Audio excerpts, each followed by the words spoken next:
working too hard for these things. I gotta subscribe.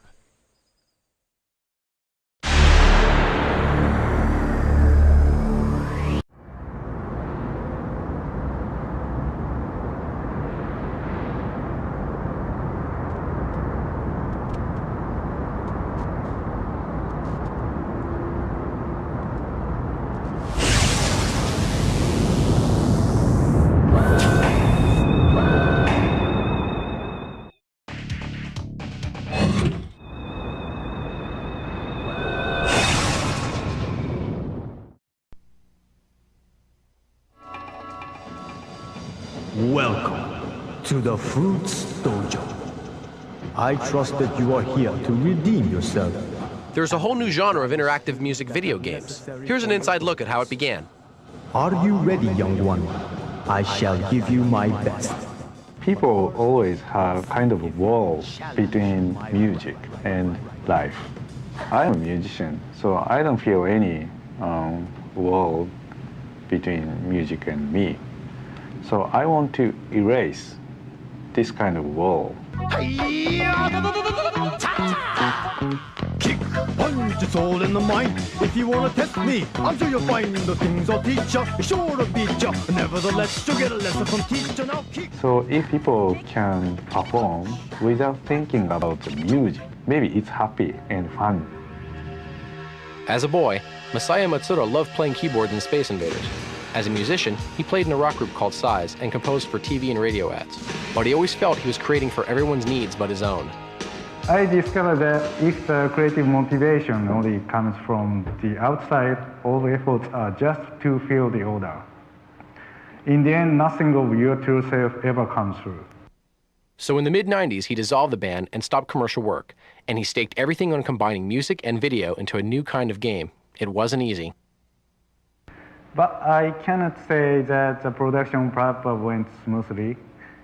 We didn't have anybody with console game experience. Some of the companies we were working with almost went out of business. One after another, there was all kinds of accidents and problems. A key team member even ended up in the hospital after a traffic accident. The entire 2 years were like that. But in December of 1996, the world's first next-generation interactive music video game was released in Japan. It opened up a new genre, paving the way for games like Spice World and Bust-A-Groove. Yo, yo, yo! Check this out! It's party time in the house! For those who perhaps haven't heard of Papa, it's a rap game. Basically, the player follows the short word sung by the sensei and presses the button in rhythm to the rap. The rhythm of the sensei is shown on the top of the screen as button symbols. The player just has to follow along and press buttons as shown to the beat.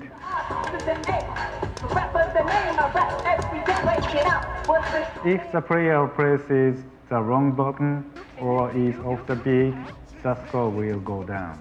Check this out, come on and bring it down.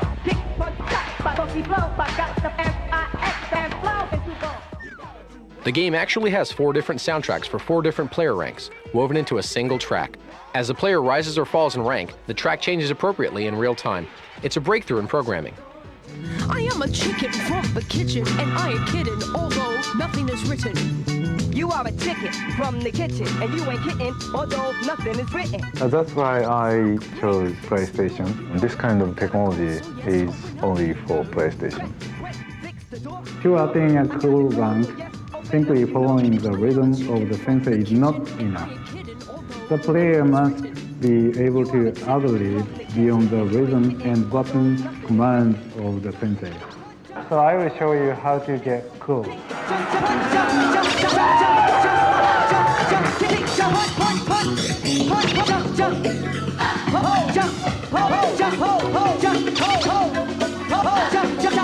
Parappa won more than a dozen awards, including Game of the Year in Japan and Most Innovative Game at E3 and the Computer Game Developers Conference. Sales took off worldwide, and today it's available in nearly 50 countries.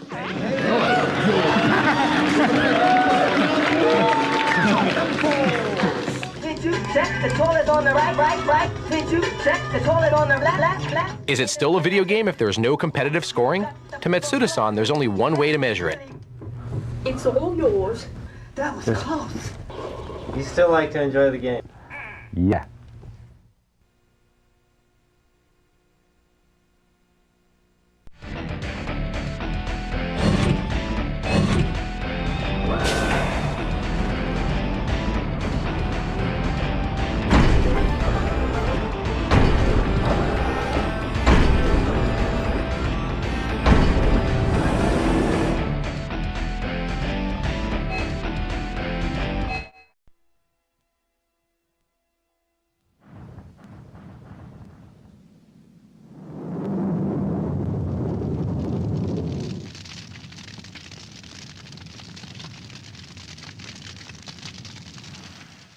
When you make a game, all you start with is a blank piece of paper and a few big ideas.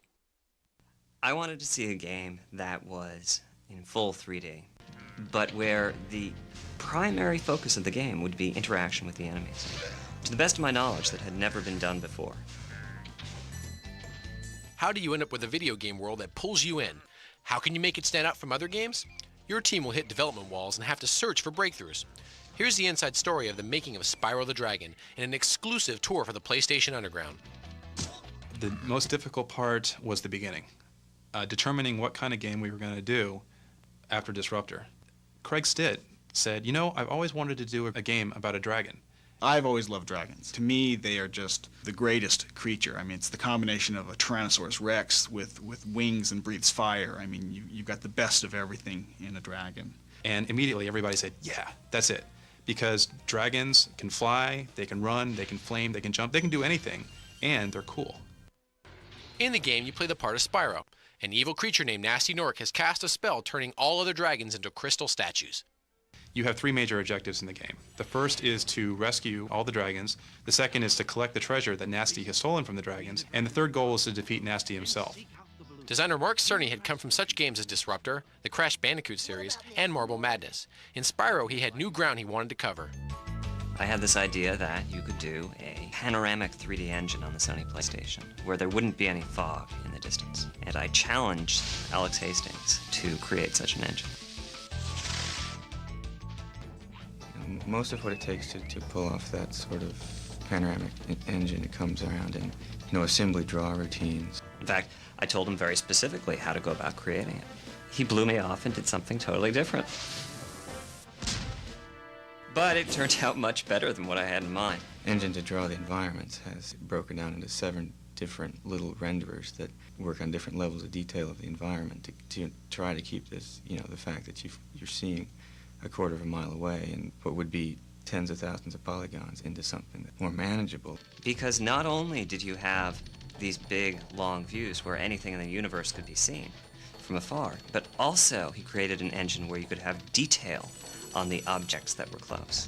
The real trick is that in every transition we try to do a fade or morph transition, something where you're not going to see it.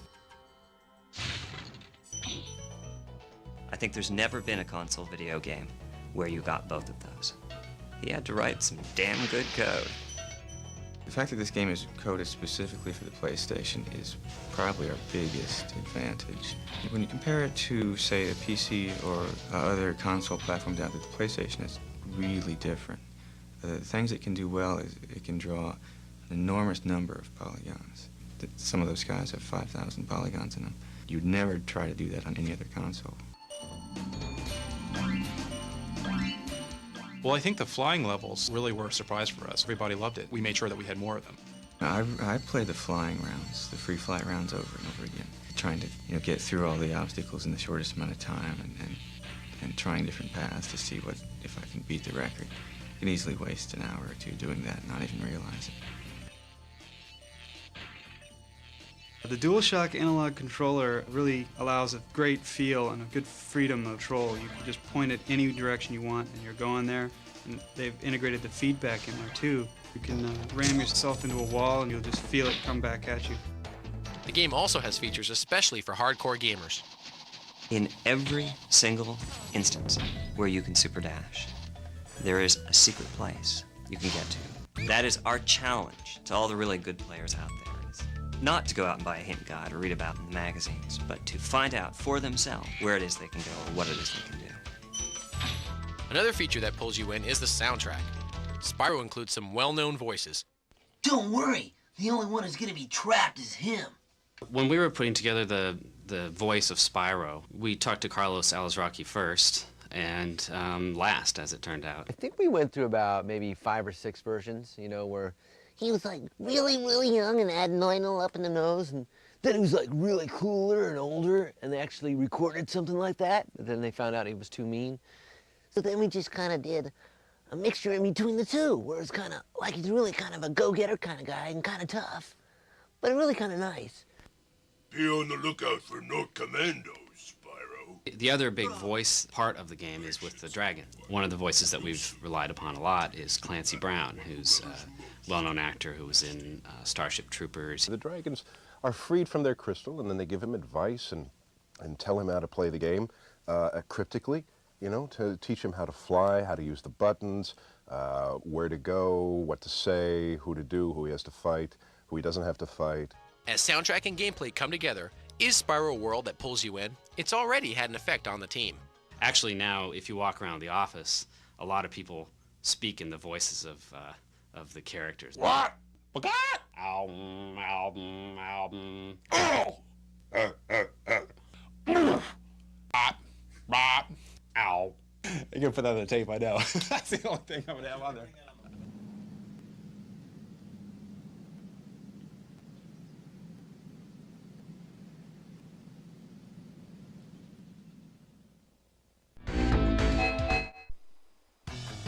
What's on developers' minds?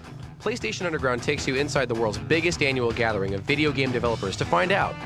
Every piece of intelligence in the known universe that it has anything to do with gaming is circling this little small area right now.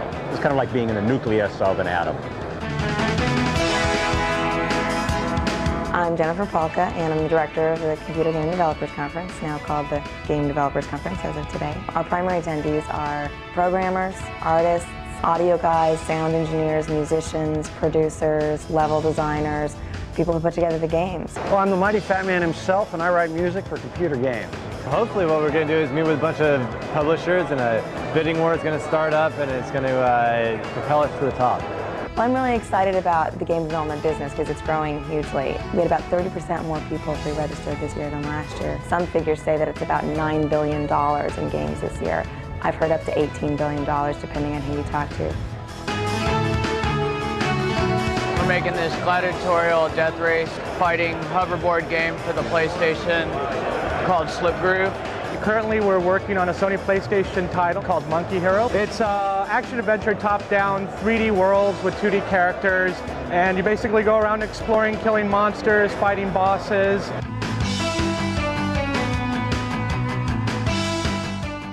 But at the same time, game developers still have the same ethic that they've had since the start, which is a strong ethic of sharing knowledge and ideas with each other and sharing technology. But now I can actually do smoke and fire in real time, and that'll bring more life to the game. I've been in a number of businesses, and this business, more so than many of the other businesses I've been in, everyone really, really, really wants to do this. So far it looks like there's a few more women than there were last year. Normally it's about 95% male, but I've seen a bunch of women in the lobby. I came up with a game concept basically that is totally new, and it's basically aimed at a totally untapped market. And that's good for the industry because the industry needs to be able to put out games that everybody can play, and part of that is having women involved in the design process and the programming and production processes. There's sword fights, there's gun fights, there's Wild West, there's horses, there's bodice ripping, there's kissing, there's, all sorts of really fantastic adventure, but it's from a very romantic point of view. If you want to be a developer, the first thing to do is to come to the CGDC and meet a bunch of people. For one thing, it'll give you connections. Probably more importantly, it'll give you a sense of what people actually do when they develop games. It's not an easy job to have. My favorite thing as a PlayStation fan is Shorty's move from Bust a Move.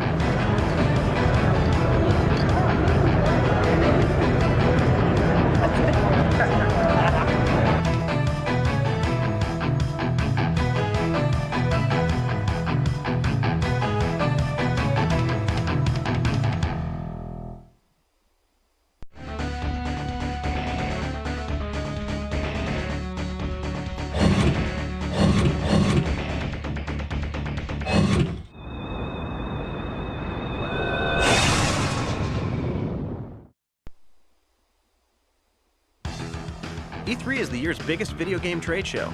This year, over 140 new PlayStation games went on display in Atlanta. We know you'd like to play these games yourself and see which ones are hot, but you're about to meet 4 industry pros who are actually paid to do this. Here's an exclusive look at some of their personal favorites. Hi, I'm Mark Vitello. I'm Mike Foster. Chris Seehofer.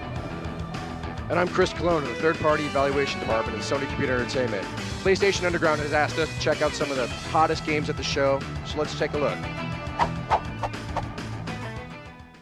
Hi, we're over at the Konami booth, and my first pick for the show is Silent Hill from Konami. You play this guy who's lost his daughter. You were driving into town involved in a car crash. When you wake up from the car crash, your daughter's disappeared. The only problem is, so is the rest of the town. You can see fabulous lighting effect now. This works very well in the game to build tension. As you're exploring areas, you can't see beyond the range of your light, which means the monsters are going to leap out at you and be almost on your toes before you see them. Look for Silent Hill in a store near you this Christmas. We're here at Sony Computer Entertainment America's booth, and my first pick is Spyro the Dragon. This is Spyro the Dragon, developed by Insomniac Games and Universal Interactive Studios. It's a full free-roaming 3D action platform game. Some of the really cool things about this game is that it has these beautiful panoramic worlds, all 3D, with great 3D characters and animation. As Spyro the Dragon, you can flame, roll, glide, fly. So your goal in Spyro the Dragon is to go around and free all these crystal dragons. We think it's going to be a great game, so look for it in September in a store near you. My first pick of the show for hottest game has to be Legacy of Kain Soul Reaver. Let's take a quick look at it. One of our greatest features is that the whole world is streamed together. So you get this non-loading, continuous world where every level is just really super rich with detail because we're constantly bringing new data in. So it gives you this very immersive environment. As the game goes on, you acquire mechanics which make you explore more nooks and crannies of the world. So the game kind of blossoms from a hub and spoke kind of a model. You have lots of player mechanics. You can stab vampires through the heart and impale them. Suck souls to gain energy, like she just did there. Check out our game Soul Reaver Christmas '98. Hope you love it. We're here at the Fox Interactives booth. My next pick for the show is N2O. Basically, we are pushing the PlayStation to the extreme in terms of lighting effects, morphing, 22 aliens, 15 weapons, numerous ways of killing enemies. Every time you kill a beast in these tunnels, it will release a burst of nitrous oxide, which your tunnel runner is powered by. So the more you kill, basically, the faster you go. Obviously, another big feature is soundtrack. We have Crystal Method that have produced 10 tracks for the game, 4 exclusive to our product. This Extreme Shooter is coming out middle of June, so look out for it. It's going to be really hot. We're here at the Psygnosis booth for my next pick, Colony Wars Vengeance. It's a space combat epic game which takes what was great about the original game and does it even better second time around. We've got feedback from the original game and really drew up a wish list of everything people would want in a sequel to the game. So we've now got a whole new number of new crafts. We've got 50% new weapons. This isn't just a straight shooter. We've got characterization in the game. We've got these new mech creatures coming through, new bosses that you need to destroy. Colony Wars Vengeance is coming out early November '98. And as far as we're concerned, and everybody else who's been to this stand, this is the must-buy game for Christmas. My second pick for best game of the show is from Psygnosis, and it's ODT. I'm presenting ODT, which is our new 3D action adventure game with a strong RPG part. You have the choice of choosing between 4 characters. Everything is based on the motion capture engine. You have 4 weapons, a lot of spells to launch. And of course, depending the way you live the adventure, you will accumulate some experience and you will be able to customize a lot of your character, improving weapons, constitution, spirit. You will be able to use a lot of background, like this turret, for example, in order to clean very difficult areas. So the game is in beta now. It should be released near the end of the year, probably in November '98. We're here in the Konami booth with the greatly anticipated Metal Gear Solid. This game definitely promises to live up to all the hype that was generated last year. Probably the coolest game here at the show at E3. You play a character called Solid Snake. He's a genetically engineered super soldier with the aim of infiltrating an Alaskan base to stop nuclear missiles launching against the US. There's some great enemies in this game with telekinesis that are throwing objects at you and shooting you at the same time. Plus, we are making some really cool usage of PlayStation hardware. The dual shock controller, for example. Every time you're spotted or shot, it's going to vibrate. Plus, there's some other hidden things we can't tell you about right now. You'll be able to see Metal Gear Solid for PlayStation in stores this October. Keep an eye open for it. Okay, we're here at the Atlas booth for my third pick of the show. It's called Brigandine, and it's a strategy RPG. Today we're checking out Brigandine, which is developed in Japan. Some of the features will be that has 3D battle scenes, has 50 some hours of gameplay, has all the elements of strategy and RPG mixed into one, which makes it a really good game. It's like the best of both, where it's like a combination of ogre battle, tactics, ogre, Final Fantasy tactics, that type of genre, and a little bit of your traditional PC type simulation, whereas you control your armies, vast armies, go to different kingdoms. This is going to be available in Christmas. You guys should all check it out. It's a great game for hardcore RPG gamers. It's like a dream come true. Another one of my favorite games this year at the show is Colin McRae Rally from Codemasters. 48 tracks, all unique, end-to-end, representing the whole of the world rally series. 12 different cars, including 12 classics. Very intense physics model, built around the original Toka engine. There's rolls, there's crashes, there's deformation of the car and damage. You have to rebuild your car during the service stages, so it's as much a strategy element within the game as the handling, your own ability to drive the car. So it'll be in stores later in the summer. You check it out. It's a great game. It's the best. That's it from E3. Those are some of the hottest games. See you next year.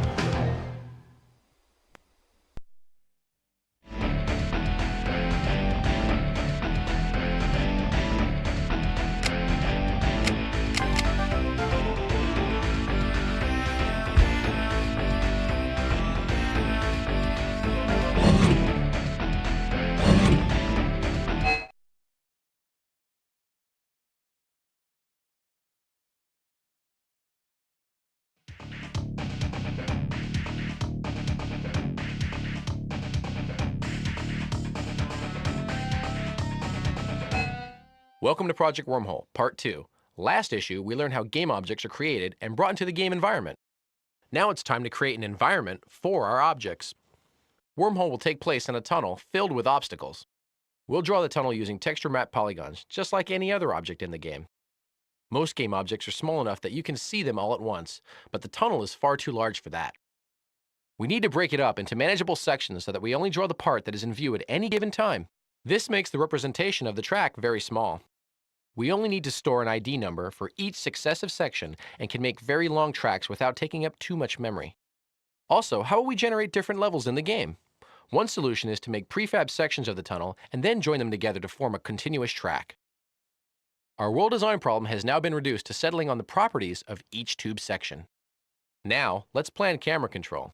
As the car flies down the tunnel, we'll have the camera move with it so we can see what's happening. We want to be able to switch camera angles on the fly. We'll have a fixed camera that follows the car but always stays upright, a view from the driver's seat, and possibly others. This completes our look at constructing a world. Check out the tunnel we've built, then preview Part 3.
Thank you for releasing me. Free the dragons in the artisan world, then seek out the balloonist. He'll transport you to the next world. What about Nasty Norg? That's all I can tell you.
Looks like it's time to kill.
Smoke 'em if you got 'em.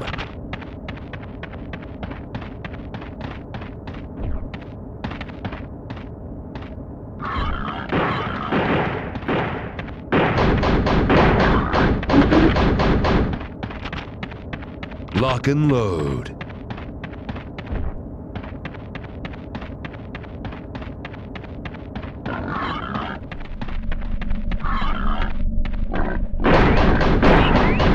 Smoke 'em if you got 'em.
My home away from home.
こちらスネーク。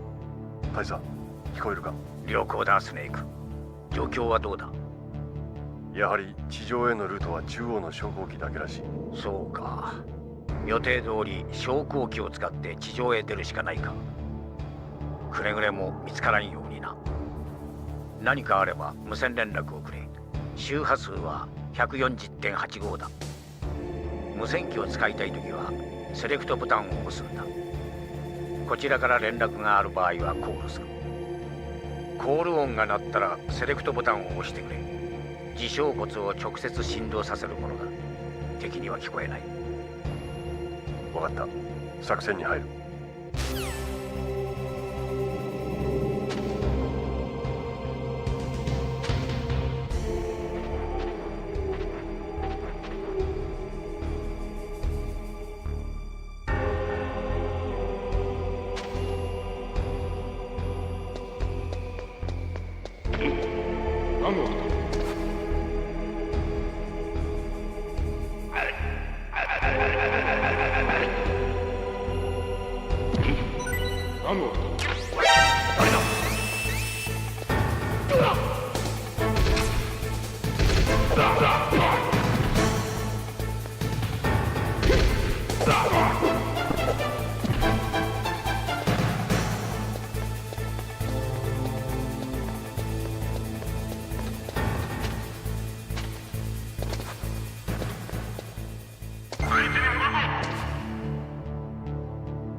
Trap Gunner.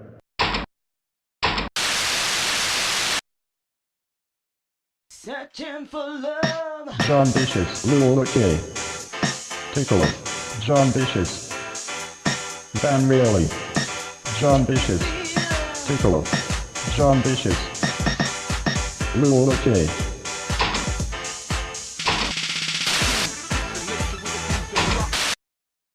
本気で行くわよ。さっさと済ませるか。Get ready. Lockdown.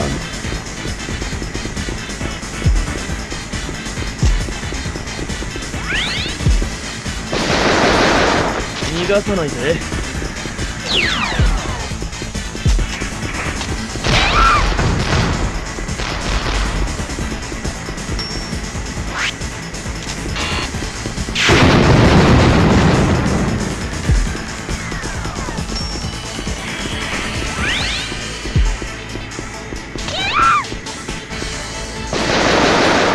逃がさないで。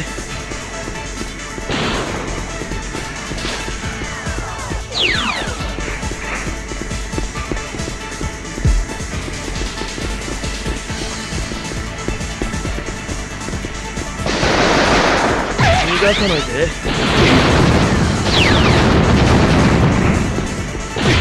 次で仕留める。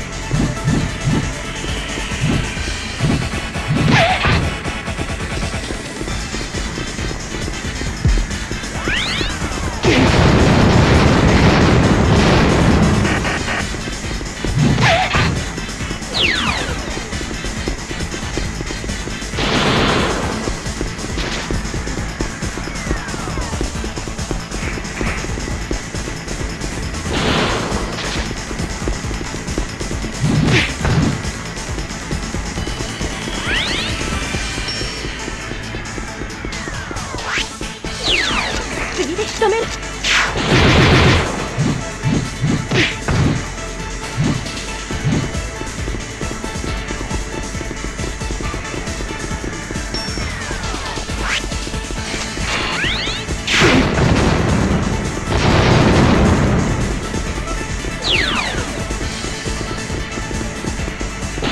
次で仕留める。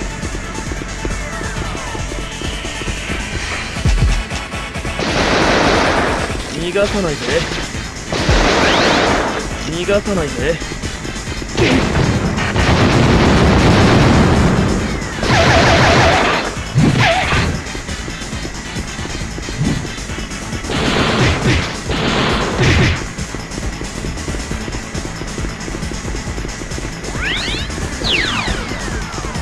逃がさないで。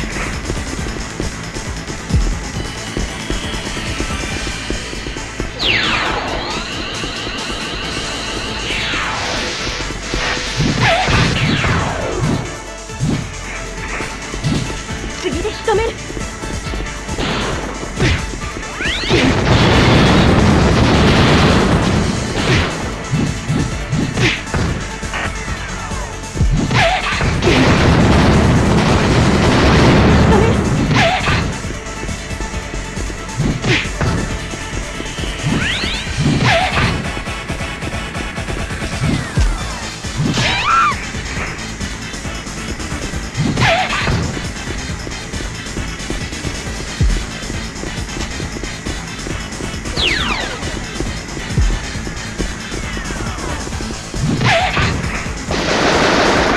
逃がさないで。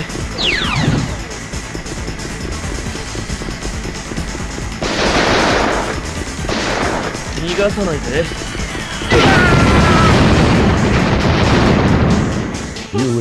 当然の結果ね。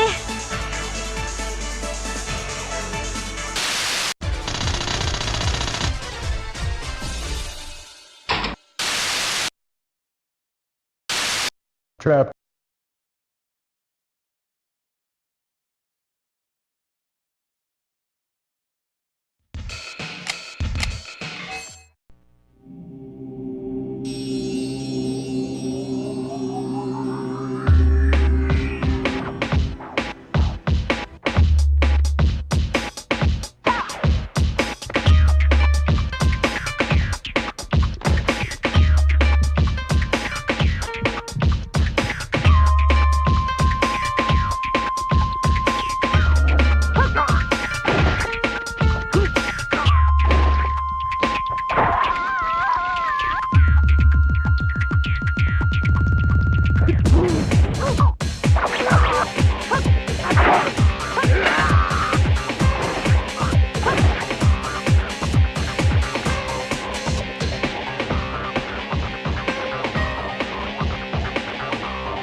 うっちゃんなんちゃんからの挑戦状。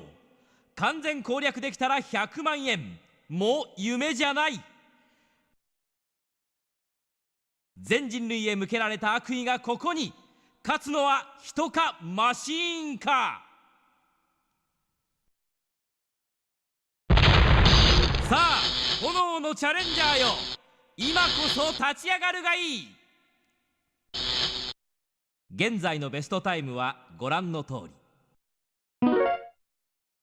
うっちゃんなんちゃんか。選択可能なコースはご覧の通り。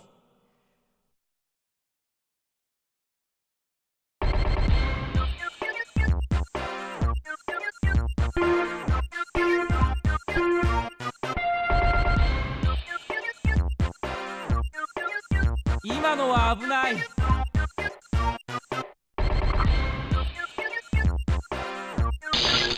したんだ。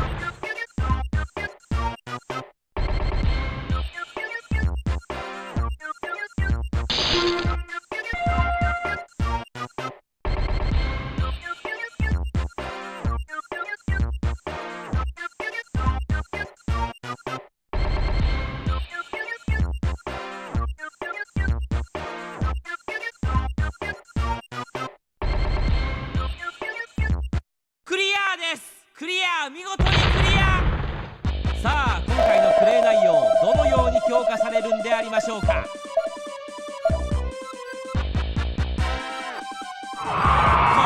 はすごい。